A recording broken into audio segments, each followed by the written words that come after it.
नमस्कार, हम हैं वर्ल्ड फेमस भेड़ाघाट के पंचवटी में, जहां 64 योगिनी मंदिर के सामने विराजमान हैं 52 प्रतिमाएं। तो चलिए हम देखते हैं यहाँ सचमुच 52 प्रतिमाएं विराजित हैं। आइए। तो हम आ गए हैं पंडाल के अंदर, जहां हमें पता चला था कि यहाँ 52 मूर्तियाँ विराजित हैं, लेकिन हमें उससे ज़्यादा दिखाई दे रहे हैं। तो चलिए हम आपको देवियों के दर्शन कराते हैं। भेड़ाघाट मां नर्मदा के निकट स्थित लगभग 70 फुट ऊंची पहाड़ी पर 10वीं शताब्दी में त्रिपुरी के कलचुरियों द्वारा निर्मित 64 योगिनी मंदिर में विराजित मूर्तियों को मुगलों ने खंडित कर दिया था। यह मंदिर आज फिर एक बार यहाँ जीवंत हो गया है।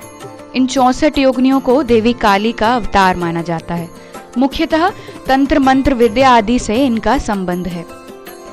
यहाँ पर 64 योगिनी मंदिर की तर्ज पर 64 योगिनियों के अलावा गौरी शंकर एवं मां नर्मदा सहित कुल 68 देवियां विराजमान हैं।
तो हमने आपको दर्शन कराए माँ काली के। तो चलिए हम इस समिति के सदस्यों से जानते हैं कि इनका इसके पीछे उद्देश्य क्या रहा। नमस्कार। नमस्कार जी। ये आलोक जी हैं, माँ काली उत्सव समिति के सदस्य। सर, इसके पीछे आपका उद्देश्य क्या रहा, इस संकल्प को पूरा करने के पीछे? जी, हमारे यहाँ एक गौरी शंकर मंदिर बना हुआ है। तो गौरी शंकर मंदिर में 64 योगिनी खंडित रूप में हैं। तो अभी तक उनका, हमारे जो बाहर के जो श्रद्धालु आते थे, उनका एक सजीव चित्रण समझ में नहीं आता था। तो हमारी समिति ने ये सोचा कि उन 64 मूर्तियों का जो है, जो स्वरूप है, फुल स्वरूप में हम यहाँ पर रखें, जिससे कि सभी दर्शक उन मूर्तियों को सजीव रूप में दर्शन कर सकें। जी। तो आपने इतना बड़ा भव्य आयोजन किया है, इतने बड़े संकल्प को पूरा करने में आपको किस तरह सहयोग मिला? हमारी जो समिति है माँ खेरमाई काली उत्सव समिति, इसमें 15 से 20 सदस्य हैं, जो कि साल भर अपनी बचत से वो एकत्रित करते रहते हैं और वो इस आयोजन में लगाते हैं। और कुछ हमारे गांव के वरिष्ठ लोगों का पूरा भेड़ाघाट, पूरा गांव ये हमारी समिति को सहयोग करता है, जिसके कारण आज हमारा ये इतना बड़ा कार्यक्रम हम सफल करने में सफल हुए हैं। जी।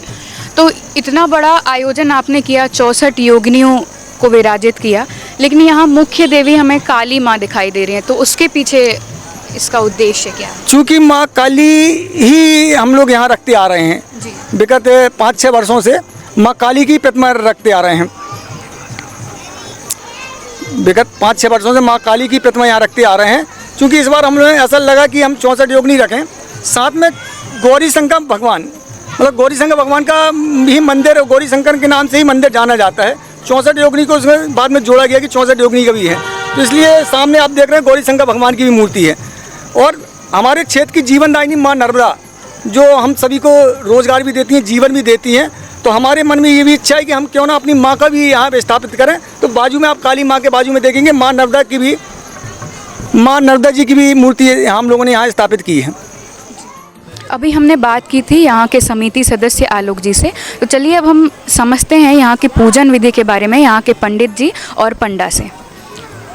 जैसा कि मैं समिति का सदस्य भी हूँ और विगत कई वर्षों से हमारी समिति काली जी रखती आ रही है 5-6 सालों से। तो इस बार हम लोग ने सोचा कि कुछ अलग करके दिखाएं, जो कि हमारे 10-15-20 के कदम की दूरी पे 64 योनि का मंदिर है प्राचीन काल वाला। तो वहाँ पे 64 योनि जो देवियाँ हैं वहाँ टोटल खंडित हैं। तो अभी तक क्षेत्रवासी लोग 64 योनि का चेहरा भी नहीं देख पाए, आकार समझ पाए कि किस प्रकार से मूर्तियाँ हैं। तो यहाँ के जो महंत हैं हमारे धर्मेंद्रपुरी जी, तो उनसे हम लोग ने मार्गदर्शन लिया। फिर उनसे यहाँ का मतलब विचित्र चेहराओं के बारे में जानकारी ली कि इन माताओं का चेहरा ये है, इन माताओं का चेहरा वो है। तो उनके मार्गदर्शन से फिर हम लोग हमारी समिति आगे बढ़ी। फिर समिति के सदस्यों ने बहुत मेहनत की। जहाँ पे जैसे कि यहाँ से कुछ दूर झौंतेश्वर का मंदिर भी है, वहाँ पे भी 64 योनि रखी हैं। तो कुछ चेहरा वहाँ से लेके आए हम लोग मूर्तियों का। और इतनी मेहनत करने के बाद फिर आखिरी में हमारी समिति ने पूरा गठन किया कि अब 64 योनि हम लोग विराजमान करेंगे। तो इसके बाद फिर 64 योनि मंदिर स्थापित की, विधि विधान से पूजा सुबह शाम, और जो भी उनकी विधि विधान है, जो नाम है माताओं का, उसके हिसाब से हम लोग क्रम बाय क्रम मूर्तियाँ जमाई। और सुबह शाम जो भी पूजा अर्चना लगती है वो सुबह शाम पूजा अर्चना कर रहे हैं।